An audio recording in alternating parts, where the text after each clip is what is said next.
Hello everybody and welcome back. If you're new here, my name is Mel and today I wanted to share with you guys a giant book haul. I have acquired so many books over the last couple of months, probably since Christmas. I think my last book haul that I did with you guys was like Christmas time, my Christmas unboxing. So this is the first quarter book haul and I have acquired many things. We've got a little bit of everything here, a lot of different genres. So grab some popcorn, grab your coffee, and let's get through these books. I first wanted to start with the fantasy books. The first one is Fathom Folk by Eliza Chan. This is one that was on my highly anticipated, most anticipated books of 2024. It is a mermaid-inspired story. Not mermaid-inspired, but it is a fantasy book with mermaids. I think that there is this city and there are a lot of different folks that are melting potted into this city, but some are viewed as better than others. I think now that I've heard some reviews come out about this book that there's a lot more like societal type stuff in here and pretty in your face like real world things in a fantasy book, which is not my favorite thing, but I'm still optimistic about it. I still want to give it a try. I absolutely adore this cover. I think it is beautiful and all of the things that I've heard so far have been positive, so I'm excited to give this one a go. One of my newer ones that I picked up was Heartless Hunter by Kristen Sorelli. This is a book that I've been hearing everyone talking about. I think it's called The Crimson Moth in the UK. It is a YA fantasy story that I've heard so many good things about. Do I really know what this is? No. I think it should probably have gone in the fantasy romance, not the fantasy, but whatever. It's an enemies to lovers that doesn't get more high stakes than a witch and a witch hunter falling in love. I'm here for it. It sounds really good. I'm actually hoping that I can read this really soon. And so I may have already read this by the time this video comes out, but it is on my like high up there anticipated list. Next up, we have another one that I picked up for Realmathon, and that was City of Stardust by Georgia Summers. I heard some not so great things about this one after I picked it up, so it is a little bit of a scary book, but I think this one is also like set in a scholarly world. It says a curse can be many things. For the Everleys, it begins with stardust. And this is about a family called the Everleys, and every once in a while they will see their children go missing to pay for a crime that they don't even remember what it was or who committed it, and these children are like sequestered away. And then I believe we have a woman named Violet who has 10 years to find her mother, or she is going to take her mother's place. So I guess they're not children. Leads her to a seductive magical underworld, and time is now running out. It sounded really good. I, again, was a little leery after I heard some of the reviews for it, but it sounds really interesting, so I definitely still want to give this a try. Next up, we have a gift. I believe this one was from Nat. Oh no, my little thingy fell out. I know that this one was a gift. I think it was from Nat, but this is Beckoning the Gate by Benjamin J. Ryan. It's one that I just kind of put on my wish list on a whim because it sounded interesting, and I was like, I will throw it on there and hopefully one day I'll manage to get to it, and now it's in my hand, so I can hopefully get to it a lot sooner.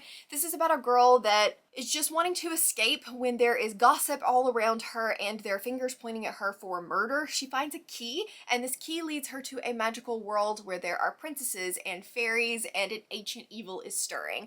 I don't know, it's a normal fantasy type plot line, but it just sounds fun, and so I wanted to give this one a try. The next one is one that I will be honest was a complete cover by. I don't really know what it's about, but it's been blurred by one of my favorite authors, and that is The King Killing Queen by Sean Speakman. Robin Hobb blurbed it, so it must be good, right? I don't know what this is about. The cover got me. I think that the cover is beautiful.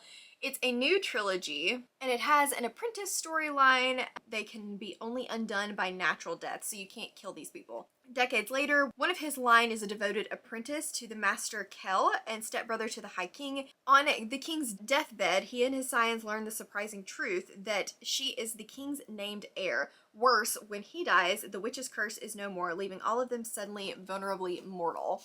Yeah, sounds interesting. I wanted to give it a go. Before a couple of special editions that I've gotten, one other one that I picked up was Feybound by Sarah L. Arifi. This is another one that I've heard mixed things about since picking it up. I did like The Final Strife a lot. Battle Drum was not one of my favorites, but because I liked her writing, I did want to pick up her newest release. I heard this has elves, which I was not anticipating. I think that it is also pretty romance focused. I believe it has a sapphic romance in it, and other than that I don't really know a whole lot about it. Like I said, I've heard some amazing things, I've heard some not so amazing things, and so I'm like, I don't know, but now we have it, so we're gonna read it at some point, right? Then a couple of special editions that I got. Another one that was on my most anticipated, and the synopsis still sounds good, but the artwork on the end pages scares the crap out of me.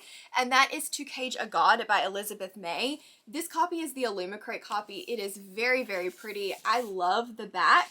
And the back says, to cage a god is divine. To be divine is to rule, and to rule is to destroy.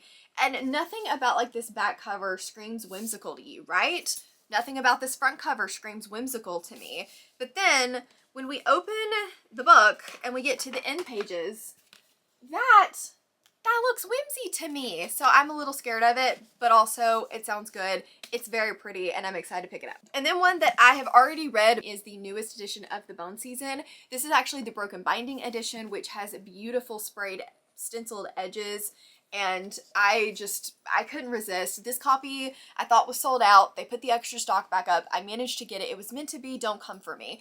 I actually have the hardcover of all 4 of the original books. And it's one of those series where I started off liking it but not loving it. It was like a 3-star for books 1 and 2. Books 3 was a 4-star and book 4 was a 5-star read for me.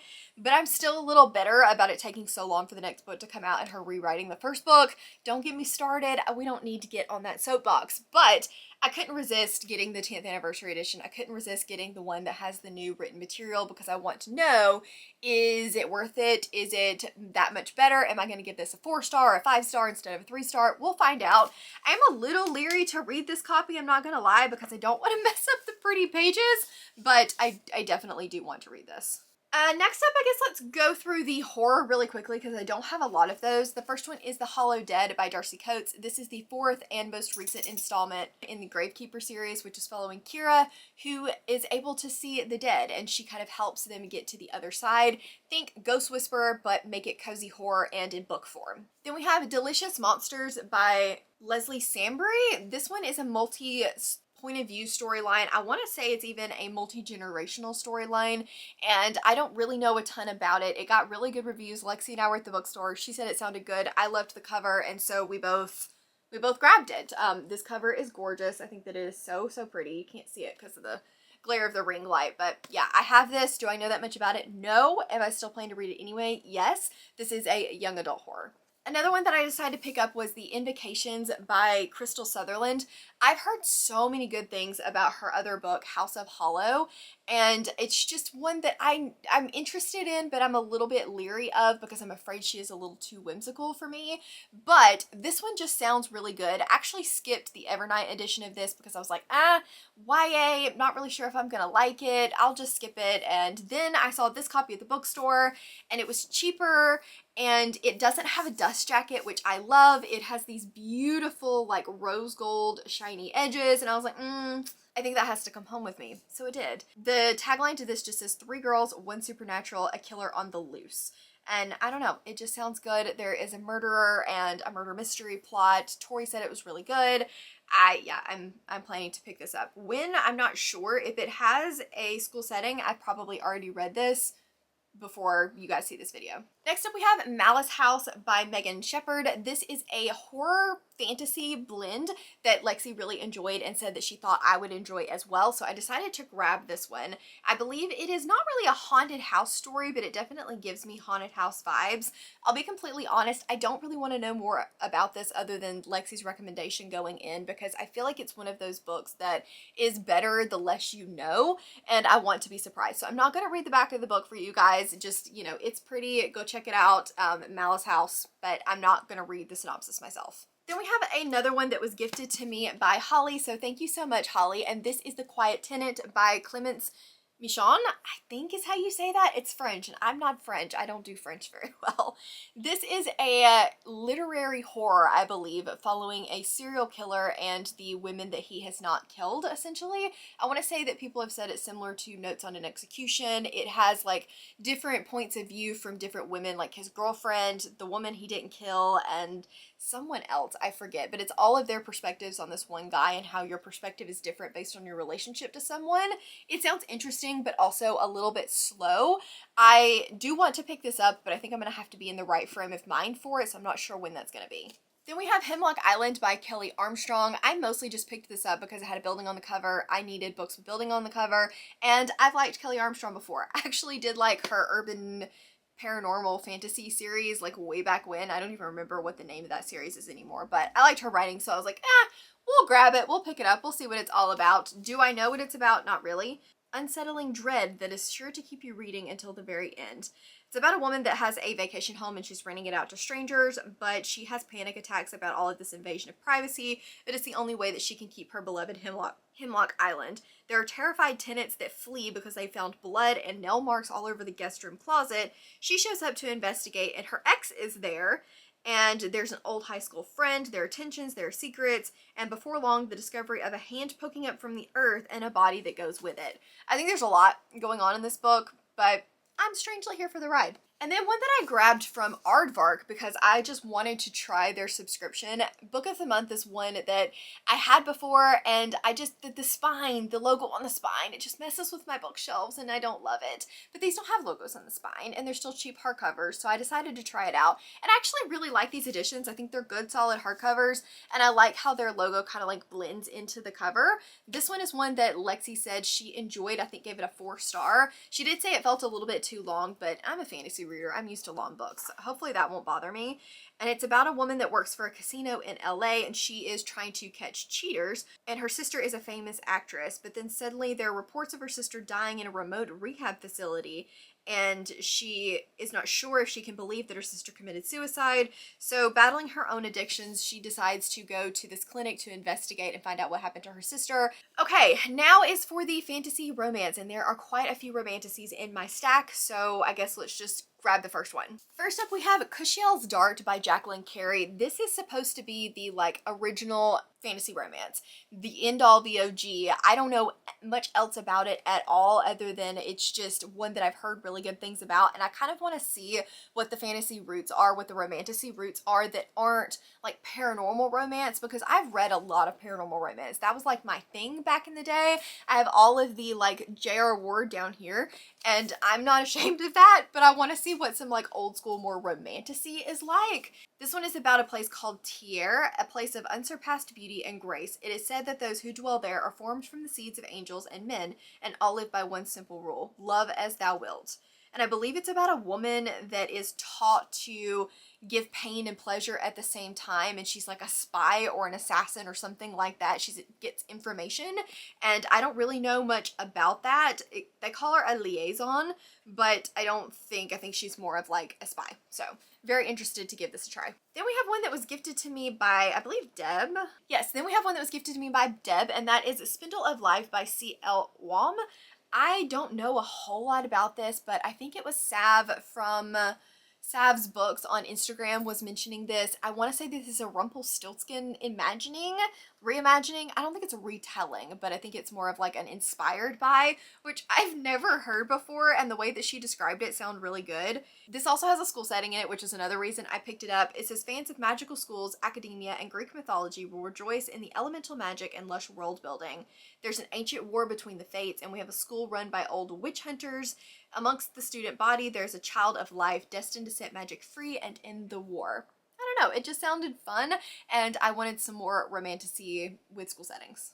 Then Clementine gifted me House of Gilded Nightmares by Aurora Gray. This is another one that just seemed interesting. It is about people that can go into dreams and like create nightmares, and I just find that setting, that magic, very, very interesting, and wanted to read more ever since I started with Fortuna Sworn. I liked that idea of the magic system and wanted to read more things like that.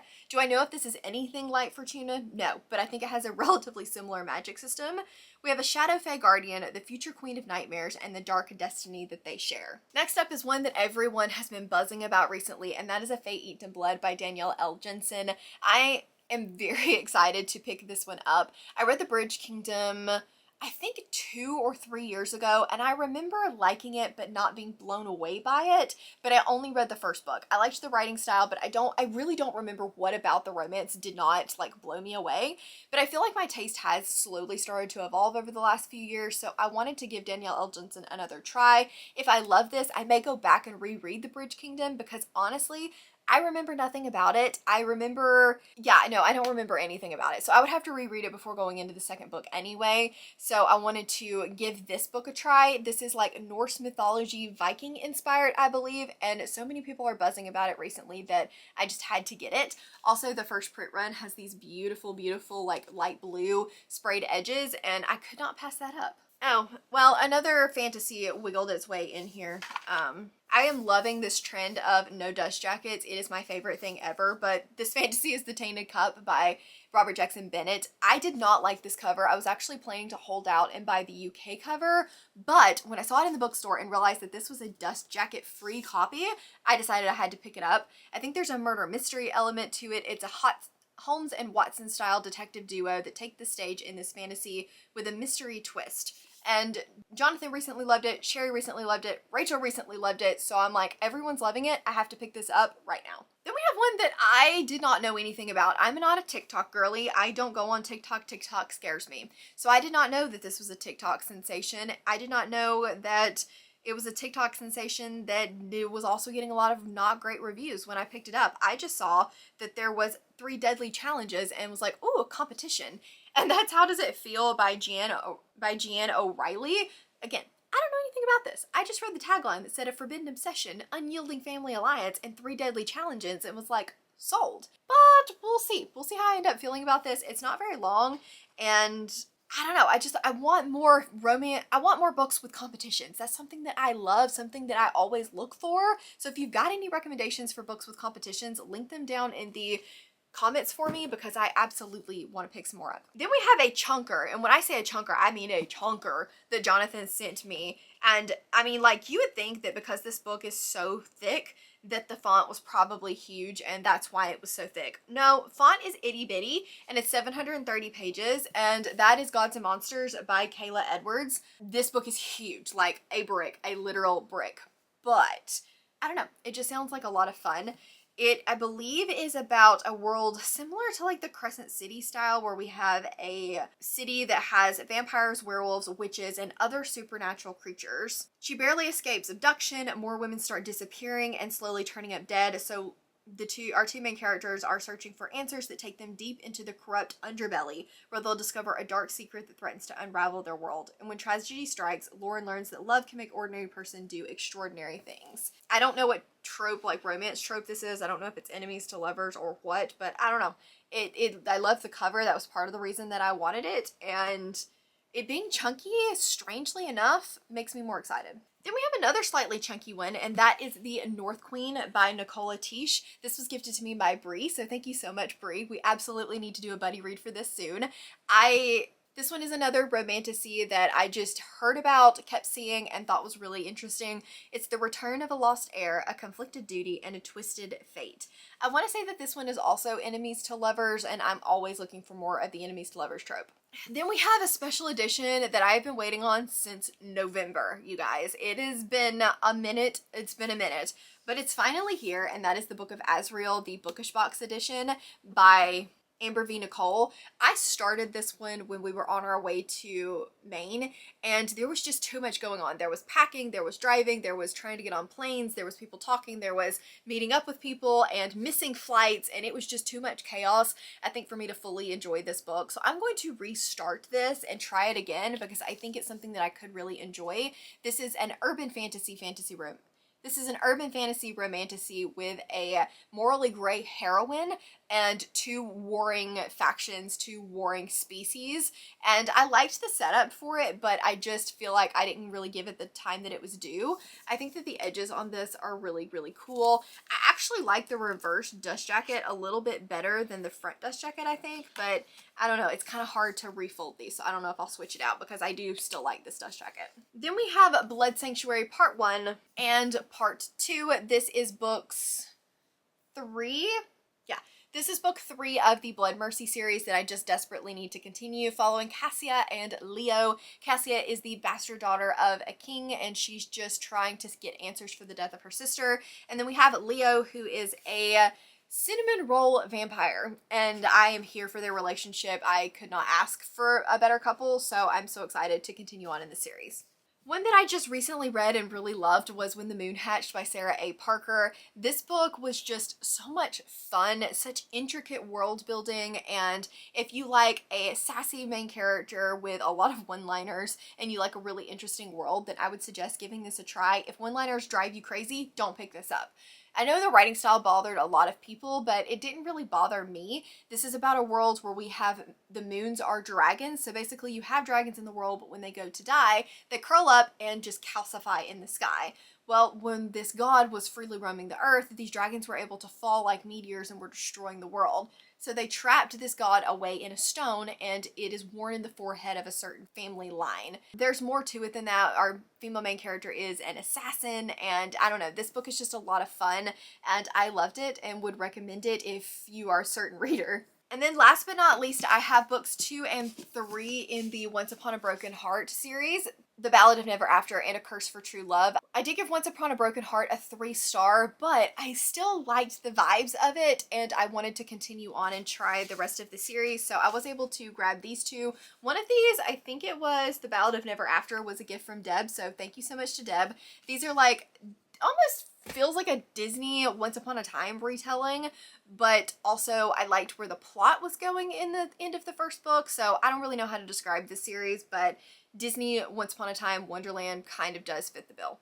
And then we have 4 more books that kind of fit in a category all of their own. Oh no, I do have 3 more romanticies, my bad.